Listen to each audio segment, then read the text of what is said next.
তেখেতে press meat কৰি কৈছে যে 12 তাৰিখে তেখেতে জইন কৰিব আৰু এইটো আমাৰ কাৰণে নহয়, এইটো হাগ্ৰামা মহিলাৰ কিছুমান ভুল ডিচিশ্যনৰ কাৰণে, কাৰণ তেখেতেও তেখেতৰ দীঘলীয়া সময়ত সতীৰ্থ হিচাপে সংগ্ৰামী হিচাপে সতীৰ্থ আছিলে, চৰকাৰ চলোৱাত সতীৰ্থ আছিলে, বহুত কাম তেখেতে কৰিছিলে আৰু যেতিয়া চুক্তি হ'বলৈ গৈ আছিলে 2003 চনত ইয়াত একজন মূল কাণ্ডাৰী তেখেতেও আছিলে। গতিকে পৰৱৰ্তী সময়ত হাগ্ৰামা মহিলাৰ ডাঙৰীয়াৰ যিটো একনায়কত্ববাদ যেটো ৰাজতন্ত্ৰৰ নিচিনা কৰিলে ইয়াত সকলো এজন এজনকৈ আজি এৰি আহিছে।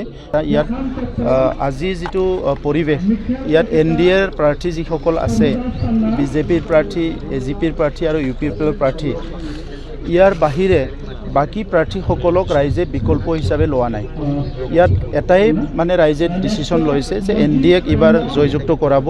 ইয়াৰ মূল কাৰণটো হৈছে যে প্ৰধানমন্ত্ৰী নৰেন্দ্ৰ মোদী ডাঙৰীয়া তৃতীয়বাৰৰ কাৰণে প্ৰধানমন্ত্ৰীৰ দায়িত্ব ল'বলৈ গৈ আছে আৰু সবে বিচাৰিছে, সকলো ভাৰতীয় মানুহে বিচাৰিছে প্ৰধানমন্ত্ৰী ডাঙৰীয়া তৃতীয়বাৰৰ কাৰণে প্ৰধানমন্ত্ৰী হ'ব লাগে। আৰু এনেকুৱা এজন প্ৰধানমন্ত্ৰী আমি পাইছোঁ যিজনে নেকি সদায় দৰিদ্ৰ মানুহৰ কথা চিন্তা কৰে আৰু ভাৰতবৰ্ষখন বিশ্বৰ ভিতৰত শ্ৰেষ্ঠ দেশ হিচাপে গঢ়াৰ কাৰণে চিন্তা কৰে।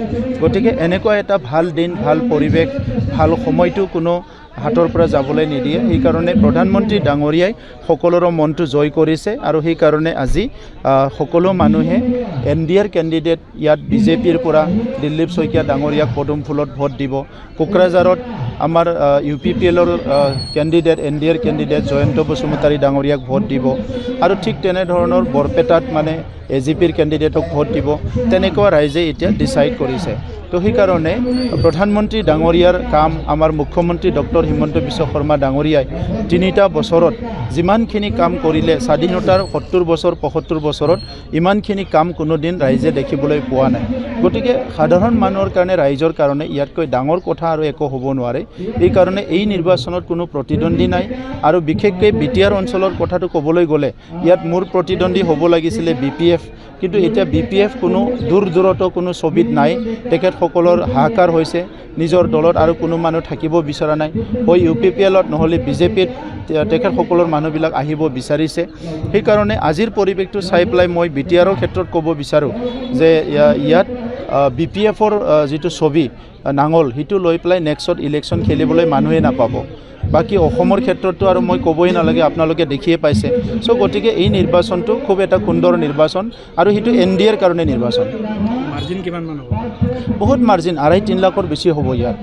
আগতেও মানে অলপ প্ৰতিদ্বন্দ্বী থকা সময়তে বহুত মাৰ্জিন পাইছে, এতিয়াতো আৰু কোনো প্ৰতিদ্বন্দ্বীয়ে নাই, একচেটিয়া নিৰ্বাচন হৈ আছে।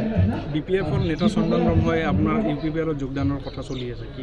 তেখেতে প্ৰেছ মিট কৰি কৈছে যে 12 তাৰিখে তেখেতে জইন কৰিব আৰু এইটো আমাৰ কাৰণে নহয়, এইটো হাগ্ৰামা মহিলাৰ কিছুমান ভুল ডিচিশ্যনৰ কাৰণে, কাৰণ তেখেতেও তেখেতৰ দীঘলীয়া সময়ত সতীৰ্থ হিচাপে সংগ্ৰামী হিচাপে সতীৰ্থ আছিলে, চৰকাৰ চলোৱাত সতীৰ্থ আছিলে, বহুত কাম তেখেতে কৰিছিলে আৰু যেতিয়া চুক্তি হ'বলৈ গৈ আছিলে 2003 চনত ইয়াত একজন মূল কাণ্ডাৰী তেখেতেও আছিলে। গতিকে পৰৱৰ্তী সময়ত হাগ্ৰামা মহিলাৰ ডাঙৰীয়াৰ যিটো একনায়কত্ববাদ যেটো ৰাজতন্ত্ৰৰ নিচিনা কৰিলে ইয়াত সকলো এজন এজনকৈ আজি এৰি আহিছে আৰু কেইদিনমান ৰখক আপোনালোকে, তেখেতৰ দলত তেখেতৰ পৰিয়ালৰ বাহিৰে আৰু কোনো নাথাকিব।